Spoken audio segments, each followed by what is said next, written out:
स्रोत हैं वो उसके अंतर्गत आते हैं। तो भूल से इस सूर्य को देवता मानकर हम इसी पर अपना केंद्र कर लेते हैं ध्यान कि ये भगवान है, देवता है। और इन सभी देवों के तीन मुख्य देव हैं। वो एक श्री ब्रह्मा जी, दूसरे श्री विष्णु जी और तीसरे श्री शिव शंकर जी। ये तीन लोकों में एक विभागीय मंत्री है। जैसे ब्रह्मा जी रजोगुण विभाग के मिनिस्टर हैं, साहब हैं, मालिक हैं, स्वामी हैं। भगवान विष्णु जी जो हैं ये तीन लोकों के अंदर सतोगुण विभाग के मंत्री हैं।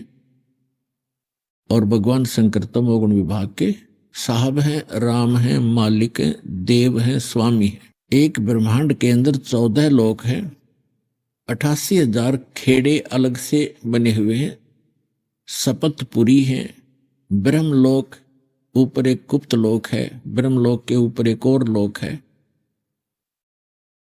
तो ये लोक एक ब्रह्मांड के अंदर यह सूर्य, चंद्रमा, पृथ्वी, स्वर्ग, पाताल, तल, अतल, वितल और श्री ब्रह्मा, श्री विष्णु, श्री शिव जी के लोक, इंद्र का लोक, धर्मराज का, न्यायाधीश का लोक और ऊपर ब्रह्मलोक, दुर्गा जी का लोक, ये कुल मिलाकर गोलोक आदि ये 14 लोक होते हैं। सूर्य है, चंद्रमा है, तो एक ब्रह्मांड के अंदर ये इतनी ही सामग्री होती है। ऐसे ऐसे 21 ब्रह्मांड हैं। उसका स्वामी है ब्रह्म सरपुरुष। श्रीमद् भगवद गीता अध्याय नंबर 15 के श्लोक नंबर 16 और 17 में 3 पुरुष हैं, प्रभु हैं, स्वामी हैं। अब ब्रह्मा विष्णु महेश की तो स्थिति से अपरिचित हो गए हो, अन्य देवों की स्थिति से भी परिचित हो गए हो कि ये कितने साहब हैं, कितने स्वामी हैं, कितने मालिक हैं। और इनका पिता जो है ये 21 ब्रह्मांड का साहब है, ब्रह्मा विष्णु महेश का पिता। यानी 21 ब्रह्मांड में जितने प्राणी हैं ये इसी की संतान हैं।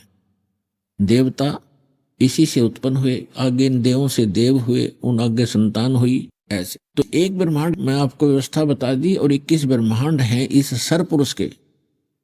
श्रीमद् भगवद गीता अध्याय नंबर 15 के श्लोक नंबर 16 में 2 पुरुष हैं, सरपुरुष और अक्षर पुरुष, और तीसरा अन्य है जो इनसे अलग है, वो परम अक्षर पुरुष है। उसे परम अक्षर ब्रह्म भी कहते हैं। सरपुरुष कहो या सरब्रह्म कहो, और इसको सीधा ब्रह्म भी कहते हैं। ब्रह्म की परिभाषा आपको बताएं, ब्रह्म क्यों कहते हैं इसको। लेकिन ब्रह्म का अर्थ तो साब ही होता है, भगवान होता है, परमात्मा होता है। लेकिन अब जैसे किसी भी विभाग में आप देख लीजिए या कोई भी व्यवस्था देखें, जैसे बकरे पालता है कसाई, उनका साहब है, मालिक है। लेकिन वो किस टाइप का साहब है तो उनका मालिक स्वामी है, उसके वो उसके अंतर्गत हैं, उनका जो चाहे सो वो कर सकता है।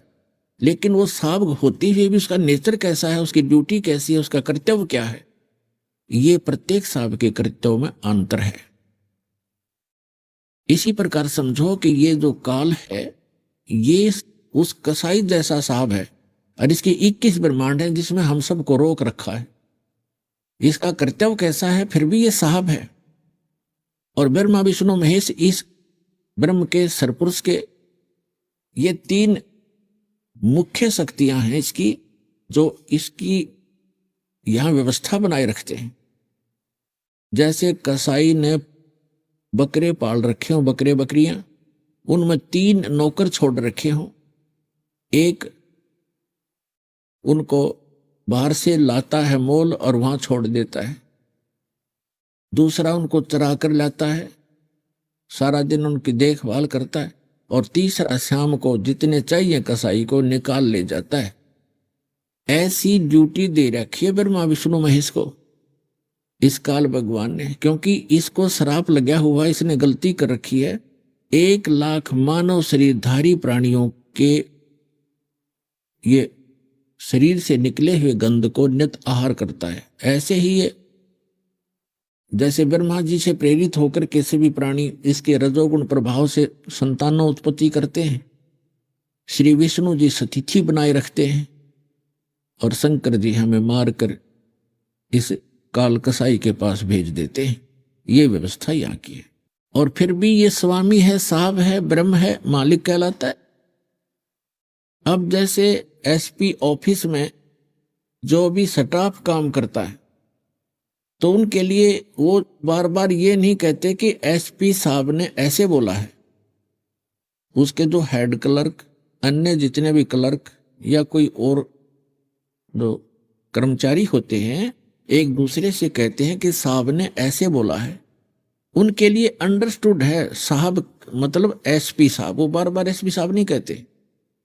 इसी प्रकार ये ब्रह्म जो है 21 ब्रह्मांड का मालिक है। और ये कैसा मालिक है, इसकी ड्यूटी कर्तव्य क्या है, नेचर क्या, स्वभाव कैसा है, इसके कर्म कैसे हैं, ये आपको बता दी। ये फिर भी साहब है। तो यहाँ के जितने भी ऋषि मुनि थे इन्होंने ब्रह्म कहना शुरू कर दिया कि ब्रह्म है, साहब है, ये प्रसिद्ध हो गया। ये ऋषि को पुरुषोत्तम मान लिया क्योंकि इसका विकल्प नहीं।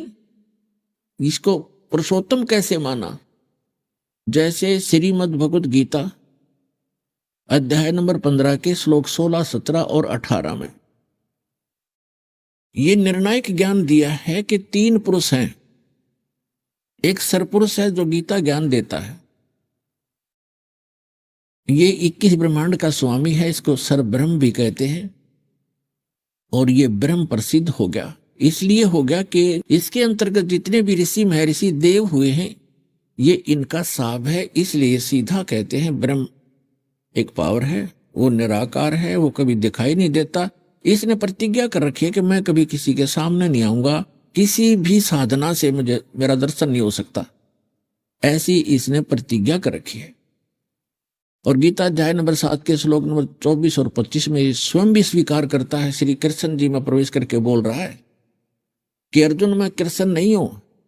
इस ये बुद्धिहीन व्यक्ति अबुध है, मुझ अव्यक्तम को व्यक्तिम आपनम मनन्ते अबुधा। मुझ अव्यक्त को, अव्यक्त माने मैं गुप्त रहता हूं, अपनी योग माया से छुपा रहता हूं, मैं कभी किसी के समक्ष नहीं आता। ये मेरा अटल घटिया नियम है, अनुतम। और ये मुझे श्री कृष्ण मान रहे हैं व्यक्ति रूप माया हुआ, मैं कभी नहीं आता ऐसे, कभी के किसी के समक्ष नहीं होता। गीता अध्याय नंबर 11 के श्लोक नंबर 47 और 48 में कहता है कि अर्जुन जो आपने ये मेरा रूप देखा विराट, ये है मेरा ओरिजिनल रूप, ये असली रूप मेरा ये है काल का। और मेरे दर्शन इससे पहले ना आप किसी को हुए, आपसे पहले, और ना आगे हो सकते, ना किसी जप से, ना तप से, ना किसी वेदों में वर्णित विधि से, ना किसी क्रिया से। मेरे दर्शन नहीं कर सकता, इस रूप के दर्शन नहीं कर सकते। रूप के दर्शन करना मतलब भगवान प्राप्ति।